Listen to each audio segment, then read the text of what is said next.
Welcome to another class of the course Global Perspectives and Strategies on Circular Economy. Today we are going to talk about circular synergies and challenges in Portugal. And I would like to start by saying sorry to all the students and professors that were expecting this class, not today, but on Wednesday. But the thing is, we had some technical issues here in the university, and so we had to change the schedule, and we are presenting now. But because of that, now you don't have one, but you have two. And so I'm very happy to have with me Professor Adilia Charmier, and she will be here with us explaining a little bit of what is happening here in Portugal. So we will start to talk a little bit about ourselves. My name is Candida Roche, and I think we can use this. Yeah. So I start my environmental engineering in University of Aveiro. I have a bachelor in environmental engineering, a master degree in environmental management and policies, and a PhD in environmental science and engineering. So I had a little bit of experience outside, international experience in the Netherlands and in England. I was doing research over there. I did a short PhD in soil and plant analysis in Wageningen University, but my passion is my students. I think our passion is our students, yeah. So I love to teach and I love to communicate. And because of this passion, I opened my own company. My own company is Auros Green, is the name of the company. If you want to know why Auros is the name of my parents. So my father is Augusto and my mother is Rosa. And in this company, I have the opportunity to work as a consultant in several international companies. And so this is a little bit of me. A little bit of you, Adilia? Hi, welcome to Lisbon. I'm very happy to be here, and thank you for the invitation to be part of this lecture, because my passion is also students and teaching. Then I have a PhD in organic chemistry from the University of Blaise Pascal in France. I came to Portugal 25 years ago, and now currently I'm full professor at University Lusofona. Since 24 years ago already. I'm director of the biotechnological department and of the post-graduation of circular economy that we implemented last year. I'm also director of the research center DREAMS and consultant in a Canadian company from Vancouver. Then, now, I'm going to do a brief presentation of our university in Portugal. It's the biggest Portuguese private university of Portugal. We are in the center of Lisbon, and I hope that you can come to visit us, and we will show you this wonderful place. Then our university has around 11,000 students this year, and around 900 teachers, and these divided in schools and faculties, 200 researchers, and 7 units. Our Faculty of Engineering and Natural Sciences has 9 engineering courses in different fields, including the biomedical, biotechnological, civil, energy, electrotechnical, management, engineering, and food, essentially. Okay. Then we are also connected and have a really straight connection with Africa. And essentially in Angola, Cape Verde, Guinea-Bissau, Mozambique, Saint Tomé, where the speaking Portuguese language is also easier for us to be there, but also through research. We have lots of projects in other countries with the companies, Uganda, Ethiopia, and lots that we are now looking for collaboration. Speaking our fields of research, we have different projects in different fields. Essentially, in my case, it's essentially the extraction of natural products and the use of the extracts and the biological products obtained through green technologies, processes, and bioprocesses, also with enzymes. With the friendly environmental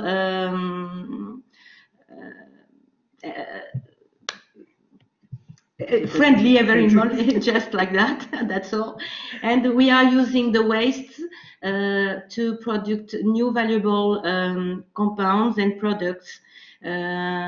And energy is also our field, electrical, biomedical, and climate changes. That is the main field of Candida. We have this post-gradation that in economy circular since last year, but at this moment, in fact, we don't have too many students, and it didn't allow us to initiate already this course. But I think that can you explain why, Candida? Okay, so we decided to name this post-graduations in circular economy, but the truth is that most of the Portuguese population does not know what that means. And so we were looking a little bit of what is happening with the term circular economy in Portugal. And we analyze a little bit of the scientists, a little bit of the media, the government, the industry, and the citizens. Okay, so we start by the scientists, and in a quick search, so a quick search that we can do in Science Direct, and we can see that in fact this is a relative young term. And with this quick search that I did in Elsevier, for example, the page of Science Direct, the number of papers explicitly saying that circular economy, in the last 10 years, we can see that the growth started somewhere over 2006. And before that, we have less than 200 scientific papers per year. And so in 2016, we can see 600 scientific papers. And in 2018, we already have more than 1,600 scientific papers. So we can see that even international, this is a relative new term. And if we look and do also a quick search in the media discourse, we realize that the term circular economy, it's not often used. And if the media are talking about something that is clearly circular economy, they don't use the term. This is what you can see here in this news. This is Público, one of the most journals in Portugal, and we can see that this news is specifically related to circular economy. This says that PhD students is creating technology that can valorize the wastes from the pineapple, but in fact, if you read the news, there's no circular economy term anywhere. But not everything is bad news, because now we can see that the term is entering somehow in some of the news. And looking at this other one, we can see that this is the news of if you ask for a coffee, you contribute to the growth of mushrooms, and this news says that this company has a project of circular economy, and the term is on the introduction of the news. So it's starting in the media discourse. And what about the government? The Portuguese government are committed to lead the transition, and they have an interministerial work group that are thinking of these circular economy strategies. So they are releasing that under the existing trends, natural resource extraction will increase from 85 to 186 billion tons to 2050, reflecting a 71% increase in per capita resource use. So I put the link in the, let me see if I can, I put the link where you can search for this document. This document is leading the transition to a circular economy in Portugal. And in here, the government does a study of circular economy in Portugal, and they are starting to think why. Why should they make the transition? So why should the world and Portugal change to a circular economy? And some facts, well, in 2030, there will be 8.5 billion people on the planet. Over half, like 56% will be middle-class consumers. Over half, 69% will be living in the major urban centers. And we know that the Industrial Revolution triggered this course. A growing global gross domestic product, fewer people in extreme poverty. We know that they were like 44% of world population in 1981, and in 2015 there's 10%, and this means that there are better living conditions, and because of that, a population growth. And what is the operating system for this development? Is a linear operating systems. What are we doing? We are extracting resources, which are processed and transformed into products, which are then sold, and once their useful life is over, they are purely discarded. And this is the logic behind everything, from a mill to a book to a washing machine, a car, or a building. And the global economy operates on the basis of extracting 65 billion tons of material every year. So by 2050, this figure will double. On average, everyone will use 70% more materials than needed in 2005. And with higher consumption, the greenhouse gases emissions, air pollutants, and waste will increase from extraction all the way along the production chain to the consumer end of life. And half of the global greenhouse gas emissions are due to the production of basic materials, and 70% of the waste associated with the product is created before it even is used. And if we go and continue at this rate, by 2050, we will need resources equivalent to 3 planets to sustain the way of life. Okay? So this evolution has consequences. In the last 15 years, prices have risen and their volatility has grown.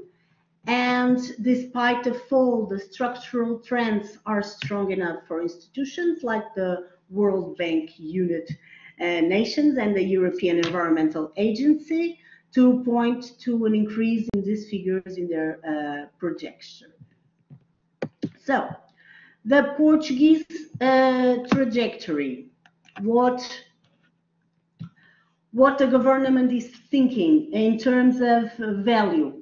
Material productivity has evolved more slowly than in Spain or Ireland. And we know Portugal's economy has a slow metabolism, and this means that it tends to accumulate materials. It extracts and imports more raw materials than the amount of finished goods it exports. So accumulating stock in materials above all in real estate. So we are accumulating in, for example, buildings and infrastructures. An additional number, in 10 years, Portugal improved by 23%, the European Union by 30%, and Spain by 134%. And in terms of water use efficiency, only 65% of what is captured is effectively used, and the reuse is still residual. So this is a big problem in Portugal, because all the municipalities that collect the water and then treat it, but then the water that effectively goes to the population is it has a lot of losses. So we have a big problem in that field, and also the reuse. Almost we do nothing with the wastewater. In energy, and despite the focus of renewable sources with the lessening of dependency on external energy, production and transportation is still essential dependent on imported fossil fuels. Since 2005, greenhouse emissions have fallen due to better prevention and control technologies, but less polluting fuels and energy production, and improvements in the energy efficiency of processes. But since 2015, we can see that the rising emissions as a result of economic growth and the use of coal to produce electricity. So we are rising that again too.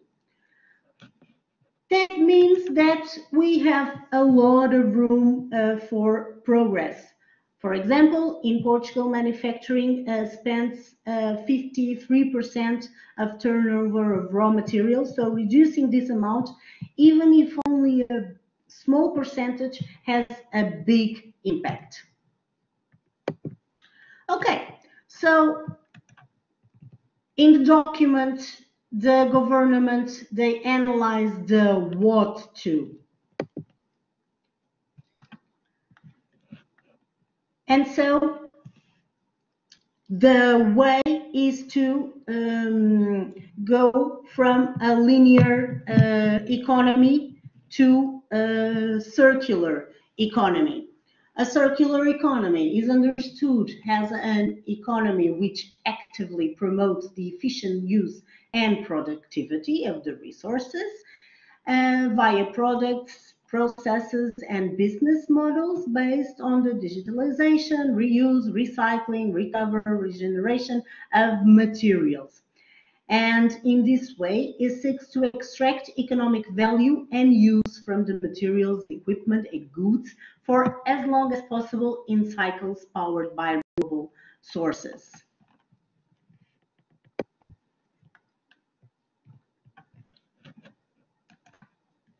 The principles to design products, services, and business models that avoid the production of waste and the pollution of the natural system, to keep products and materials in use as their fullest economic value and utility for as long time as possible, to foster the regeneration of used material resources and underline the natural system. And circular economy strategies that are well known around the world, and you already saw this graphic in previous classes. So the government analyzed some of the advantage of doing this transition, And this is a phrase that I really like. So 1,000 tons of undifferentiated waste today means one job for if the destination is incineration, 6 jobs if it is landfilled, 36 jobs if it is recycling, and 296 jobs if it is promoted reuse. So this is a big statement. I will pass this a little bit fast because I want to show you the other case. But in this ministerial document, they analyzed that a significant fall in greenhouse gas emissions by improved waste management and lower total needs for primary resources such as energy, water, land, and material, creating positive impacts for the natural system. We can see for example, in Portugal in 2015, raw materials account for 53% of manufacturing costs, 42% of agricultural costs, and 37% of energy costs. A 30% fall in direct material input via higher efficiency and productivity through the value chain could increase gross value added by 3.3 billion euros. This is a huge number. So the impact on employment is huge too. And so the next question that they do is how? And how is the international momentum that we are living right now? The circular economy is now a recurring theme on the international agenda. The necessary revolution requires strategic coordination and alignment as we live in an era of globalization and worldwide value systems. So this change will demand a significant effort from everyone, not just producers and consumers, but, and very important in these documents, of course, governments as well. So the joint stance of international government organizations and their show of interest in the circular economy as a vehicle for achieving goals and targets in green growth, sustainable development, climate change mitigation and adaptation are very important to trigger debate, deepen knowledge, and motivate economic and government actors to also seek this alignment. How are they going to do this? Well, today the United Nations Framework Convention on Climate Change considers the circular economy as a key issue, as over 50% of the emissions are linked to the amount of raw material used. Of course, everyone knows this image. The 17 Sustainable Development Goals adopted by the UN in 2015, and they have 150 ambitious targets aimed at the systemic change and require the involvement of multiple interest groups. So the pursuing of a circular economy will contribute to many of these goals, but especially this goal, the number 12, responsible consumption and production. However, if we promote the regeneration of natural capital, the impact of the built environment, the emission reductions, the reduction of plastic, and the economic effects of innovation and employment, we will also impact and others, and a lot of them, of the Sustainable Development Goals. So Portugal is in Europe, of course, and Portugal needs to go with the momentum with the rest of Europe. And in Europe, we already have the European Action Plan for a Circular Economy. The planning. We have to know how to be more productive with our resources and move towards a more circular economy. Most of the technologies we know we already have, and the challenge is how to accelerate the pace of the change that we know it's important to do. The ambition, the Portuguese ambition for an integrated transition policy, it is important to establish an ambition for Portugal for 2015. What Portugal wants to do, be a carbon neutral, resource efficient and productive economy. Knowledge as an impulse, focusing on research and innovation, creates solutions in products, services, business models, consumption behavior, with lower emissions and resource intensity integrated in business models that spur job creation, efficient and effective use of mobilized resources. A flourish, responsible, dynamic and inclusive society, and inclusive, resilient and prosperous economy. What is the approach for this ambition? The transition to a new economic model is not an easy or a rapid process. It requires a systemic approach that cuts across various components of society, and it cannot therefore consist merely of a top-down government or bottom-up users, consumers, companies, regional, there's these bottom-up actions. It must be an interactive process which requires cycle of learning by those involved. So this plan is based on an understanding and experience common to 4 areas of government. What are these areas? Science, technology and higher education, economy, environment, agriculture, forestry, and rural development. So they are comprising this in the interministerial group, henceforth interministerial group. So they are putting a lot of ministries in joining and working together to make the transition to a circular economy happening. So they are considering 3 levels of actions: macro, meso, and micro. Okay, so this is an overview of the document that the Environmental Ministry, the Government of Portugal, released. If you want more information, you can follow the link in the first slide of this presentation, the first slide of this government part. But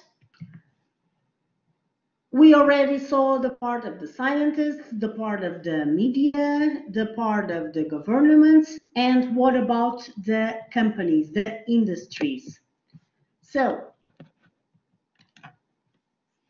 in Portugal, we don't have a lot of industries working in circular economy, but they release, we have one study that is quite good, and for starters, wonderful. So this study was made by companies that are part of the Industrial Symbiosis and Circular Economy Work Group of the Business Council for Sustainable Development in Portugal, and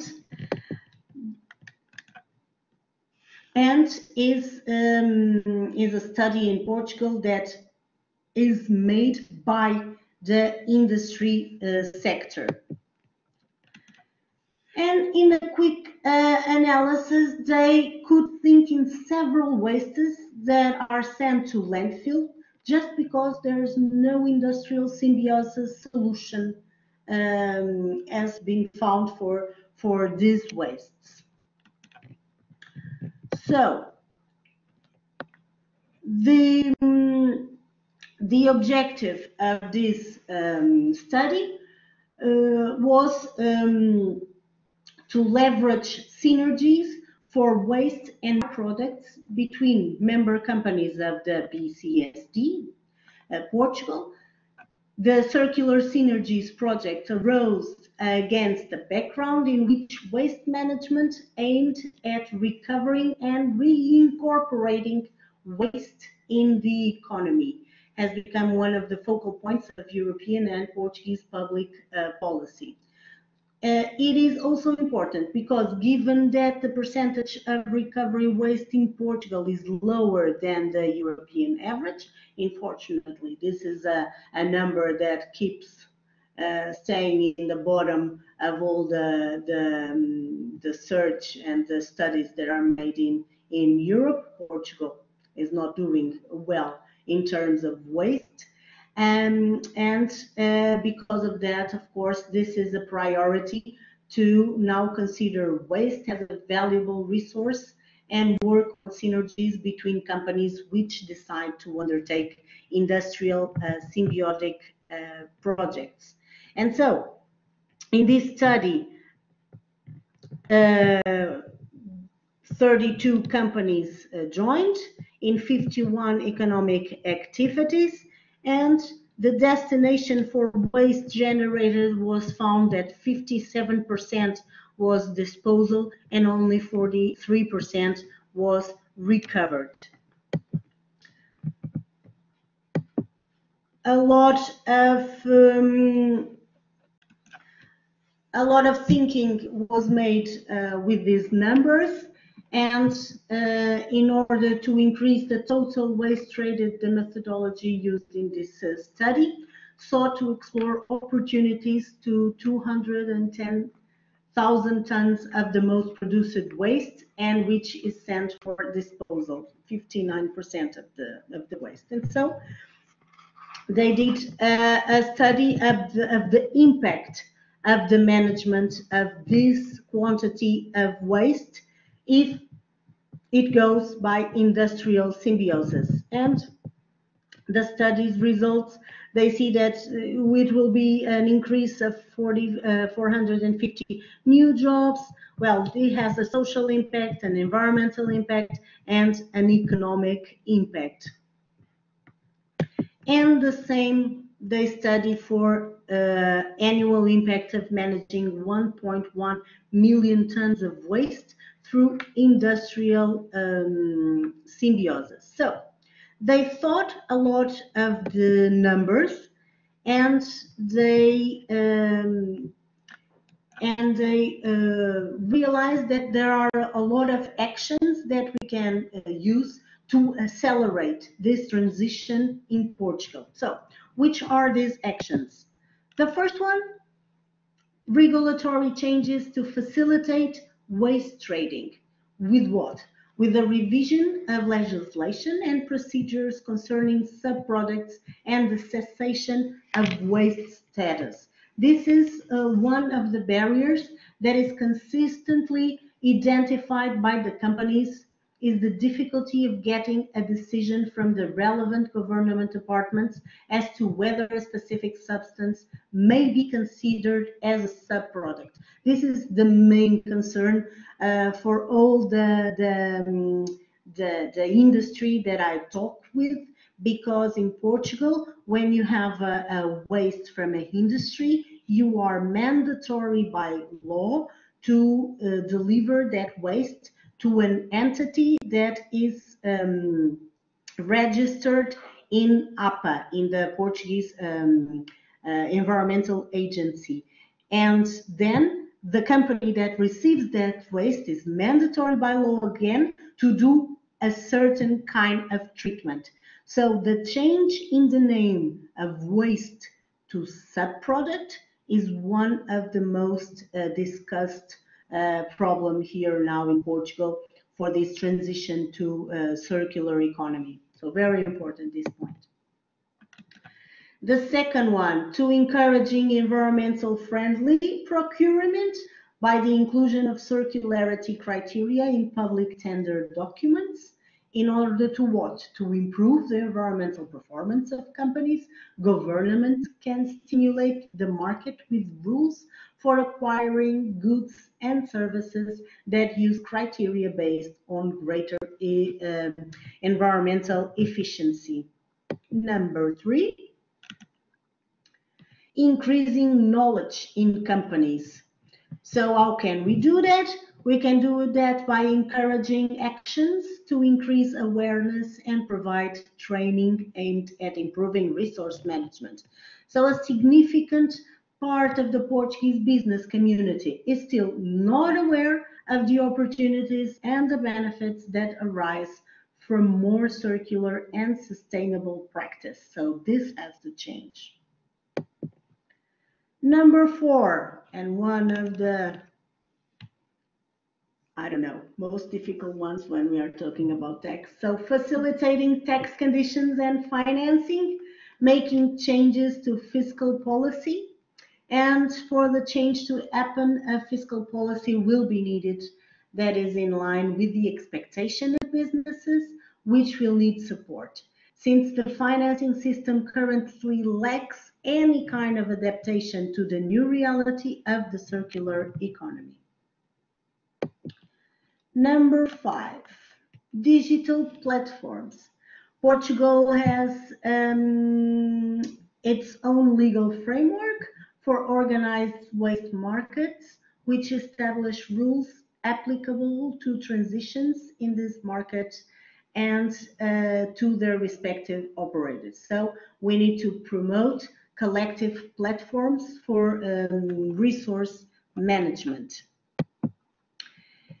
And finally, number 6, communicating results. Communication always a thing that is left behind and behind. And we know that communicating is key to keep the momentum and the good ideas distributed. So setting up and communicating circularity indicators in Portugal. Despite the undeniable relevance of the circular economy model, there are still a number of shortcomings, both in terms of understanding what the circular economy means and how to quantify it. So this is a big problem when we don't have these tools.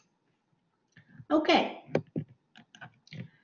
but despite the thing that I just said, the companies also want to contribute with 4 steps towards a more circular economy, and they will like to leave us with these notes. The first one is leadership. Adopting a circular approach in business means leadership and involvement at the very highest level in the company, since this kind of systemic change always depends on the will of business leaders to mobilize their staff to make it happen. Innovation as key also in companies. The search for collaborative models based on the concept of industrial symbiosis can happen through different kinds of projects, such as the use of collaborative platforms, like we told before, identifying opportunities for substituting raw materials with waste products, the waste versus the sub-product, the setup of new business based on existing waste, so creating new jobs, and the extension of useful life of equipment. Innovation in government policy. So government policies can act to decisively influence the transition towards a more circular economy. The implementation of industrial symbiosis projects will be facilitated by changes to government policies and by a greater government flexibility to respond to companies on issues such as the disclassification of waste products, the big problem, and of waste status or cross-border movements of waste. This is important too. And the 4th point that they want to let us know is relationships.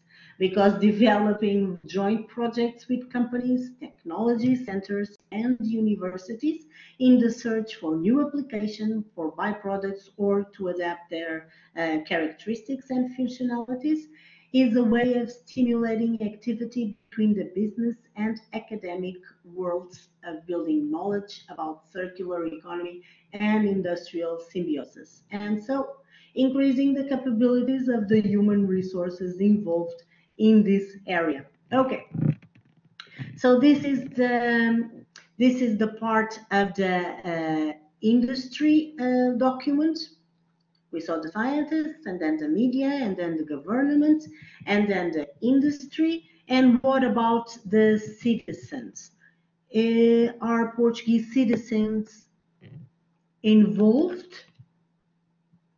Well, not a lot, of course, but unfortunately, this is a very new term in Portugal, and as I told you already, there's not a lot of people that knows about circular economy, but there's a new non-profit organization called Circular Economy Portugal. So it has an English name, is led by a Dutch girl, Lindsay, and they are trying to implement activities to make the circular economy more known through the society. So they are a non-profit organization that aims to contribute to a society without waste. They translate the principles of circular economics into concrete projects using the social innovation and the collaborative action. So they are an organization that are committed to the transition to a circular economy in Portugal, and they inspire and they empower citizens, they empower businesses and organizations to adopt circular strategies. And this is for citizens, but I think we are doing our share part too, Adilia. Yes. So we are contributing too, and in our university we are working in circular economy too. Yeah, then we choose one case study to briefly to explain how we can apply circular economy in the company. Then we choose one of the biggest companies of wine called Esperon. My French is coming back. Then Esperon has 2 territories in Portugal with different soils and different wine grape varieties. Then gives some different results. And we took the wastes, then the grape pomace, and we studied how we can valorize these wastes. Then our mission at Esperon and our strategies. The strategies, first, because they don't know too much about circular economy, we sorry, before please. Thank you. Sorry. Then our strategy to approach the company is asking for the needs. Then we are looking for all the projects and what they need in their fields, gastronomy, what they need. Then after asking the needs, we can propose our services with our technologies, the green technologies, the biotechnology through enzymes, and propose some bio-based products with really valuable utilization and sustainable one. The technologies we used for now in Portugal, and the technologies are always going very fast and optimized each day. But at this moment, we used essentially the microwave technology in an industrial scale. there's lots of advantage. Then you can have shorter reaction times, less use of solvents, better selectivity in the products, using biocatalysts, and really friendly for the environment. That really, it's lots of qualities, and we really increase the use in all our technologies and all raw materials. We use also lots of other plants, supercritical technologies, and also the conventional extraction, the Soxley one, that can be sometimes, in some cases, also the best one for lots of biological properties. Then lots of molecules. Then first we need to study the composition of our waste.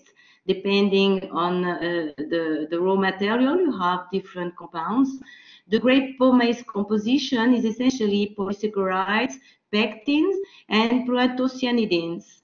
Then in the first study, we used the cellulose and the hemicellulose, and we applied enzymes, microwave technologies, and we have really nice results, and have been able to have new products. Then the new products are essentially, you can pass the other one. Then we had biological compounds. This slide is showing the metabolism and the mechanism of these enzymes.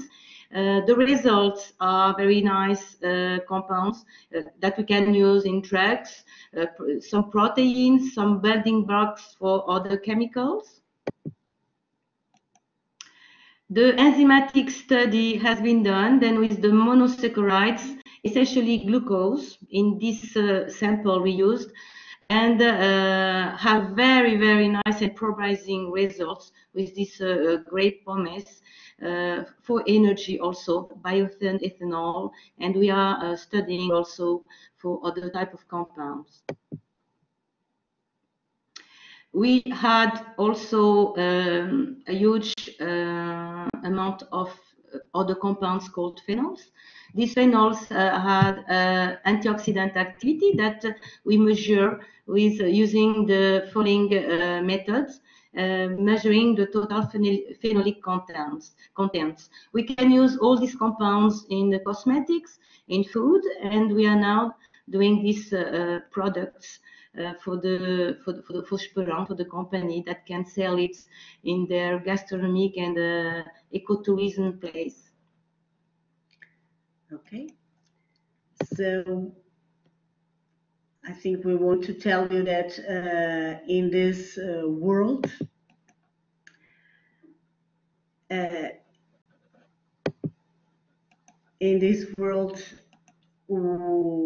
where we are always wanting more and more and more,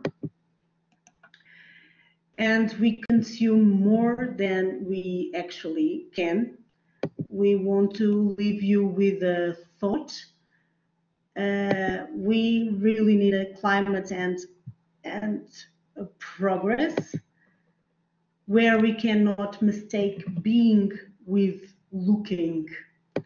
And because in a world that we know is full of distractions, the big acceleration, I'm sorry to say, that is already happening. So what do we have to do? We have to unite the dots.